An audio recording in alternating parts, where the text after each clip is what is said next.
Good morning, all my dear students of class 6. So, today we are going to do some of the important topics from the lesson Urban Local Self Government. I have already started the lesson, and in the last class, I have already explained few of the important topics from the lesson. So, let's start. So, as you know, that I was teaching you about municipal corporations. So, composition of municipal corporation already we have done, but I want to give you a small recap from the same.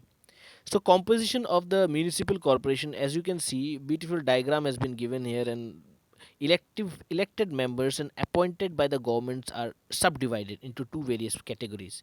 So elected members of municipal corporations are mayor, deputy mayor, and councillor. In the same way, appointed by government are municipal commissioner, then the health officer, the chief engineer, the education officer, and the octroi inspector.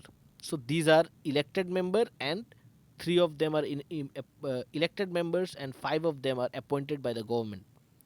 Now, so today we are going to learn about various functions of the municipal corporations.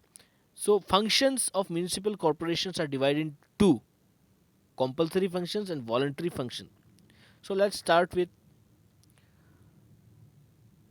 compulsory functions. So some of the compulsory functions of the municipal corporation are: the first one is public health. So in public health, what it is written that established and run healthcare centers, dispensaries, and hospitals for common people, make arrangements for vaccination to prevent the spread of dangerous diseases like polio, tuberculosis, hepatitis, malaria, and cholera. Next one is sanitization, to make arrangements for the removal of garbage, cleaning of roads, markets, drains, and public toilets. Third one is water supply and electricity, to construct and maintain water supply system and ensure supply of clean drinking water, make arrangement for street lights, park lighting, etc. Then education, to establish primary and secondary schools, night schools, and adult education centers, establish libraries, and maintain museum and zoos.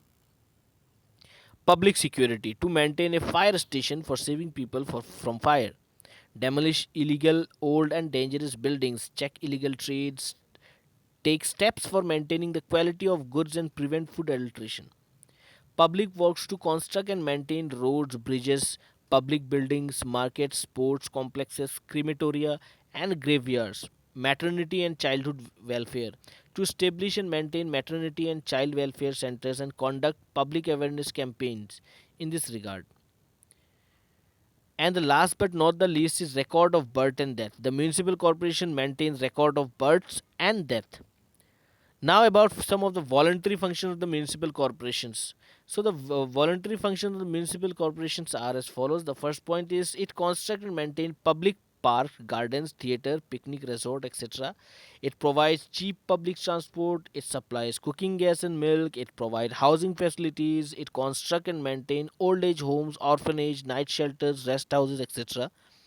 It organizes events like sports matches, fairs, exhibitions, and cultural programs. It may encourage and inspire the forestry department for the protection of the environment. It undertakes poverty alleviation programs and looks after the public distribution system as well. So with this, I'm ending this class here. In the next class, I will discuss few more important topics from the same lesson. Till then, thank you.